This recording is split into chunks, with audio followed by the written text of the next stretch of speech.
Di dalam momen tertentu, Sri yang kehilangan kesabaran pun jadi kerap melontarkan kata-kata kasar dalam motivasinya terhadap sang suami untuk mencari pekerjaan. Halo Sobat Pena, apa kabar hari ini? Assalamualaikum warahmatullahi wabarakatuh. Hari ini kita akan kembali membahas kejadian-kejadian mengerikan, kisah nyata yang terjadi di muka bumi ini. Sobat, istri mana yang tidak jengkel jika suaminya enggan bekerja dan cuma bermalas-malasan di rumah? Begitulah yang dirasakan oleh seorang istri di Maros, Sulawesi Selatan. Dia meminta sang suami untuk segera mencari kerja. Namun naasnya, si suami yang kerap diminta untuk mencari pekerjaan ternyata menjadi kesal dan kemudian nekat melakukan tindakan yang begitu biadab kepada sang istri. Istrinya tersebut dihabisi dengan begitu brutalnya menggunakan barbel alias alat untuk berolahraga. Bagaimana cerita selengkapnya tentang kasus yang satu ini? Langsung saja kita bahas di Kata Pena.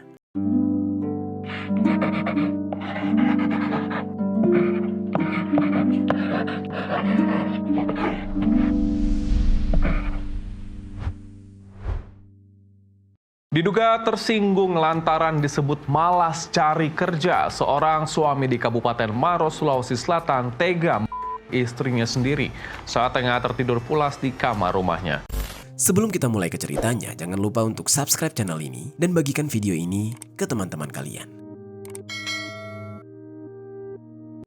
Cerita ini dibuat berdasarkan berita yang sudah beredar dan diterbitkan oleh beberapa media publik yang aku sajikan dan aku rangkum dalam bentuk alur cerita. Kita mulai ceritanya. Menjalani kehidupan rumah tangga pada kenyataannya tidaklah semudah membalikkan telapak tangan. Tidak cukup hanya bermodalkan cinta, banyak faktor lain yang menentukan keberlangsungan dan keharmonisan rumah tangga, yang mana salah satunya adalah kestabilan ekonomi. Realita pahit ini pula yang dirasakan oleh seorang wanita yang berusia 42 tahun bernama Sri Ki Hidayanti, yang tinggal di Dusun Carangki Utara, Desa Lekopancing, Kecamatan Tanralili, Kabupaten Maros, Sulawesi Selatan. Dalam pernikahan keduanya bersama pria yang berusia 37 tahun yang bernama Zainal Abidin, yang mana mereka sudah menikah secara siri, Sri pun menaruh harapan besar untuk dapat membangun rumah tangga yang harmonis dengan pria ini. Dia ingin menemukan kembali kebahagiaan bersama pasangan barunya ini. Namun sayangnya, harapan itu ternyata berbanding terbalik dengan kenyataan yang dia alami. Sri malah merasa sangat kecewa dengan Zainal. Janji Zainal untuk menopang kehidupan rumah tangga mereka hanya sebatas janji manis saja. Zainal justru tidak mampu bertanggung jawab sebagai kepala keluarga. Dia sangatlah pemalas dan tidak ada ambisi untuk mencari pekerjaan yang dapat memberikan penghasilan layak bagi mereka sekeluarga. Padahal mereka punya anak-anak yang tidak hanya harus diberi makan, tapi juga harus dipikirkan biaya sekolahnya serta kebutuhan masa depannya. Dan dari informasi yang beredar di media, anak-anak mereka tersebut kemungkinan adalah anak Sri dari pernikahan sebelumnya. Sementara anak dari hasil pernikahan mereka bersama ada satu, namun sudah meninggal dunia karena penyakit paru-paru. Kejadian tersebut menjadi trauma yang begitu membekas di dalam hidupnya dan membuat dia semakin ingin memperbaiki keadaan ekonomi demi masa depan anak-anaknya yang masih ada. Namun harapan untuk bangkit justru tidak sejalan dengan sikap sang suami. Zainal memang tidak sepenuhnya menganggur. Sesekali dia bekerja serabutan sebagai seorang kuli bangunan yang mana hanya sekali 2 kali kerja dalam seminggu. Dan setelah itu kemudian dia lama tidak bekerja lagi alias menganggur. Hanya bermalas-malasan saja di rumah. Sedangkan di sisi lain tidak mungkin mereka sekeluarga hanya makan angin saja. Dan karena hal itu, Sri ingin sekali suaminya mencari pekerjaan tetap sehingga mereka juga punya pemasukan yang pasti. Akan tetapi, suaminya yang pemalas tersebut seperti tutup telinga dan membuat Sri benar-benar kesal dengan sikap suaminya.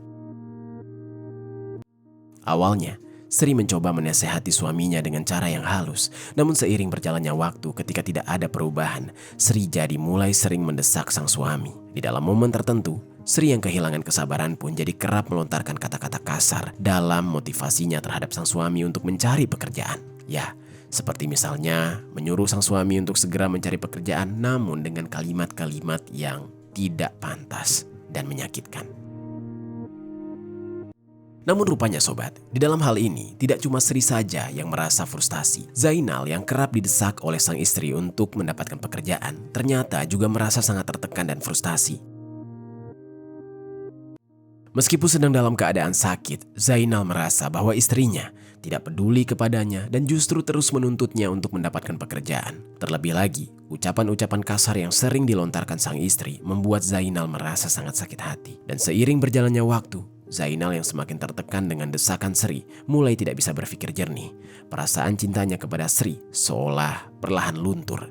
Zainal seolah menganggap Sri hanya seorang wanita yang menyebalkan dan tidak pernah mengerti kondisi yang dia alami. Karena bagi Zainal, mencari pekerjaan yang layak apalagi di desa sangatlah sulit. Alasan yang sering dilontarkan oleh Zainal tersebut pun membuat Sri sangat-sangat muak karena menilai jika Zainal sendiri mau tetap berusaha dan yakin tidak ada yang tidak mungkin. Karena bagi Zainal, mencari pekerjaan yang layak apalagi di desa sangatlah sulit. Alasan yang sering dilontarkan oleh Zainal tersebut pun membuat Sri sangat-sangat muak. Karena menurut Sri, jika Zainal benar-benar mau berusaha dan yakin, mana mungkin tidak mendapatkan pekerjaan, karena tidak ada yang tidak mungkin di dunia ini. Kendati demikian, karena suaminya tersebut memang tidak mau berusaha dan senangnya hanya bermalas-malasan, tentu saja kemungkinan tersebut jadi semakin terasa mustahil. Sepasang suami istri yang seharusnya dapat hidup di dalam kedamaian malah jadi sering bertengkar. Ada kalanya Zainal bahkan sampai melakukan KDRT terhadap Sri. Salah satu anak Sri pun kerap juga melaporkan kepada para tetangga jika ibu mereka mendapatkan perlakuan yang kasar dari ayah tiri mereka, Zainal. Singkat cerita, seiring berjalannya waktu, konflik di antara keduanya pun seolah semakin ruwet hingga puncaknya pada hari Jumat tanggal 11 April tahun 2025. Suasana malam yang seharusnya tenang dan sunyi tiba-tiba pecah oleh suara pertengkaran hebat antara Sri dan Zainal. Yang mana di saat itu, Sri yang tidak mampu lagi membendung rasa kecewanya terhadap sikap Zainal yang terus bermalas-malasan di rumah dan enggan berusaha mencari nafkah untuk keluarganya, langsung meluapkan seluruh emosinya. Di sisi lain, Zainal yang merasa terus-menerus ditekan dan disalahkan ikut tersulut emosinya. Adu mulut pun tidak terelakkan. Pertengkaran di antara mereka di malam itu berlangsung cukup lama, memecahkan keheningan malam dengan suara bentakan dan kemarahan yang menggema di sekitar rumah mereka. Hingga sampai pagi hari tiba di keesokan harinya, hari Sabtu tanggal 12 April tahun 2025. Amarah Zainal ternyata belum juga surut setelah pertengkaran hebat yang terjadi pada malam sebelumnya.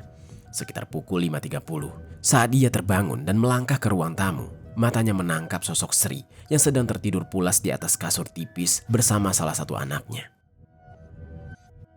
Mungkin karena sebelumnya mereka bertengkar hebat, jadinya mereka memutuskan untuk tidur terpisah. Dan Sri memilih tidur di ruang tengah dengan salah satu anaknya. Dan diketahui ada satu anak Sri yang lain yang bernama Indra.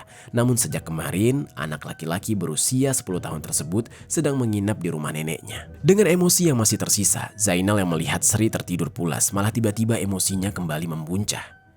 Zainal di saat itu gelap mata. Dan muncul rencana yang benar-benar mengerikan. Dia ingin melampiaskan rasa sakit hatinya terhadap Sri. Ketika itu, Zainal melihat adanya alat gym, yaitu barbel berwarna hijau seberat 10 kilo. Zainal di saat itu benar-benar sudah dikuasai emosi. Kemudian dia mengambil barbel tersebut. Zainal yang kalap dan kesetanan lalu menghantamkan barbel itu ke kepala Sri dengan sangat brutalnya. Sebanyak berkali-kali hingga sampai 5 kali sampai kepala Sri remuk. Sri di saat itu yang diserang secara mendadak berteriak sejadi-jadinya. Bahkan dia tidak sempat sadar lama setelah tidur lelap. Karena luka berat di kepalanya membuat dia langsung sekarat. Cairan merah mengalir deras dari kepala Sri dan merembes ke bantal serta kasur tipis dan bahkan mengotori tubuh anaknya. Melihat kondisi Sri yang benar-benar mengenaskan, Zainal baru seolah sadar apa yang sudah dia lakukan. Tindakannya benar-benar sadis. Dia tidak menyangka jika dia sudah melakukan hal yang sekeji itu terhadap istrinya. Zainal yang semakin diliputi ketakutan memutuskan untuk buru-buru pergi dari rumah. Dia ingin melarikan diri ke rumah orang tuanya yang berada tidak terlalu jauh dari rumahnya. Dia meninggalkan Sri dalam kondisi sekarat dan anak Sri yang masih dalam kondisi tertidur. Lalu tidak lama kemudian, Indra, anak mereka, pulang ke rumah setelah menginap dari rumah neneknya. Sepulangnya Indra ke rumah, dia terkejut saat melihat ibunya dalam kondisi yang mengenaskan di ruang tengah. Indra yang ketakutan menangis sejadi-jadinya berlari keluar rumah dan meminta pertolongan kepada para tetangga. Dalam waktu singkat, para tetangga yang mendengar teriakan Indra lalu berkumpul untuk melihat apa yang terjadi. hingga anak berusia 10 tahun tersebut menjerit ketakutan. Dan saat mereka melihat ke ruang tengah rumah Sri, mereka sangat terkejut mendapati kondisi Sri yang sudah bersimbah cairan merah. Menemukan Sri yang begitu mengenaskan, para tetangga bergidik ngeri. Mereka pun kemudian memastikan kondisi Sri yang di saat itu ternyata masih bernafas. Anak Sri yang tertidur bersama Sri pun diamankan oleh para tetangga. Mendapatkan kenyataan bahwa Sri masih bertahan, para tetangga kemudian mencari kendaraan untuk membawa Sri ke puskesmas terdekat. Di saat itu, Sri dibawa menggunakan mobil bak terbuka ke puskesmas Tanra Lili. Setelah menempuh perjalanan, sekitar pukul 7:10 WITA, Sri di saat itu langsung diperiksa kondisinya. Namun naas, berselang setelah 5 menit kemudian, tim medis di puskesmas Tanra Lili tidak mampu menolong Sri dan Sri dinyatakan sudah meninggal dunia. Kejadian tragis yang dialami oleh Sri ini pun lalu dilaporkan kepada pihak yang berwajib. Berhubung ada dugaan jika Sri meninggal dunia akibat dihabisi secara sengaja, jenazah Sri kemudian diperiksa. Lalu pada pukul 9:50 WITA, jenazah Sri dibawa ke rumah duka untuk disemayamkan. Setelah diperiksa, jenazahnya dikuburkan secara layak di sana. Dan kepergian Sri meninggalkan duka yang mendalam bagi keluarga, terutama anak-anaknya yang kini harus menerima kenyataan pahit bahwa ibu mereka sudah tiada untuk selama-lamanya. Anak-anak Sri di saat itu merasakan trauma yang amat mendalam. Sementara itu di sisi lain, pihak tim kepolisian yang sebelumnya mendapatkan laporan sudah datang ke lokasi kejadian dan melakukan olah TKP. Di dalam proses penyelidikan yang dilakukan, tim kepolisian mencari alat bukti dan meminta keterangan para saksi. Dan dari lokasi kejadian, tim kepolisian berhasil mengamankan sejumlah barang bukti, di antaranya sebuah barbel berwarna hijau, selembar kain sprei hijau, dan sebuah baju berwarna abu bertuliskan Muslimah. Berdasarkan keterangan saksi yang dikumpulkan, tim kepolisian mencurigai bahwa ini semua akibat tindakan dari suaminya Sri, yaitu Zainal, yang diketahui bahwa pada malam sebelum kejadian, anak Sri mengungkap jika orang tuanya bertengkar. Bahkan ada tetangga yang mengungkapkan jika anak Sri pernah melaporkan di saat ibunya di KDRT oleh ayahnya.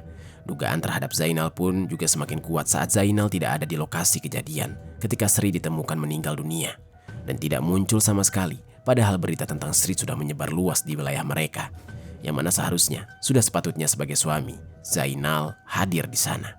Tidak membutuhkan waktu lama, tim kepolisian langsung menemukan lokasi Zainal, si pelaku. Tim kepolisian di saat itu berhasil menangkap Zainal di rumah orang tuanya yang tidak jauh dari lokasi. Zainal didesak. Dia tidak dapat mengelak dan mengakui semuanya. Zainal pun kemudian dibawa ke polsek setempat sebelum akhirnya dibawa ke Polres Maros untuk diperiksa lebih lanjut. Di hadapan para penyidik, Zainal yang mengakui perbuatannya, dia mengungkap jika dia melakukan tindakan yang begitu bengis terhadap Sri karena merasa kesal selalu didesak untuk mencari pekerjaan. Zainal mengaku jika dia tidak memiliki pekerjaan yang pasti dan sering menganggur di rumah, sehingga membuat Sri menjadi kesal dan jadi sering memaksa dia untuk mencari kerja. Kendati demikian, Zainal sangat jengah selalu dipaksa dan didesak untuk mencari pekerjaan. Bahkan saat dia sedang sakit masih tetap saja dipaksa untuk mencari kerja, yang membuat dia jadi lebih sakit hati. Dan karena istrinya kerap melontarkan kata-kata kasar saat mendesaknya untuk mencari pekerjaan, dia jadi gelap mata. Pengakuan Zainal tersebut pun membuat tim kepolisian jadi geleng-geleng kepala, saking tidak mengertinya dengan pola pikir Zainal yang tega menghabisi nyawa sang istri. Atas perbuatannya, Zainal ditetapkan sebagai tersangka. Dia telah ditahan dan dijerat dengan pasal 44 ayat 3 Undang-Undang Nomor 23 Tahun 2004 tentang penghapusan kekerasan di dalam rumah tangga, atau pasal 338 KUHP dengan ancaman hukuman maksimal 15 tahun penjara. Sampai video ini ditayangkan, proses hukum terhadap kasus tersebut masih berjalan. Pihak keluarga yang ditinggalkan pun memohon agar pelaku dijatuhi hukuman seberat-beratnya, mengingat perbuatan dari Zainal terhadap Sri sangatlah keji dan tidak berperi kemanusiaan. Sri yang hanya berharap suaminya bisa bertanggung jawab dan menafkahi keluarga, tapi justru meregang nyawa di tangan orang yang seharusnya melindunginya. Kejadian ini sontak menyebar secara luas dan dinilai sangat menyayat hati. Pasalnya, Zainal seharusnya menjalankan perannya sebagai kepala keluarga, tapi justru bermalas-malasan dan mengabaikan kewajibannya. Namun saat ditegur, malah dia merasa tersinggung dan melakukan tindakan yang begitu brutal. Itu dia sobat, kisah dari Sri, seorang istri yang dihabisi oleh suaminya yang merupakan seorang pengangguran yang malas-malasan. Apa pelajaran yang bisa kita ambil dari kisah ini? Oh ya sobat, aku pengen ngasih tahu ke kalian, Kata Pena tergabung di dalam program YouTube Shopping Affiliate. Nah, buat kalian yang sedang mencari barang-barang yang menarik dan keren, aku punya beberapa rekomendasi produk untuk kalian. Kalau tertarik, langsung saja klik link produk di pojok kiri bawah untuk pembeliannya.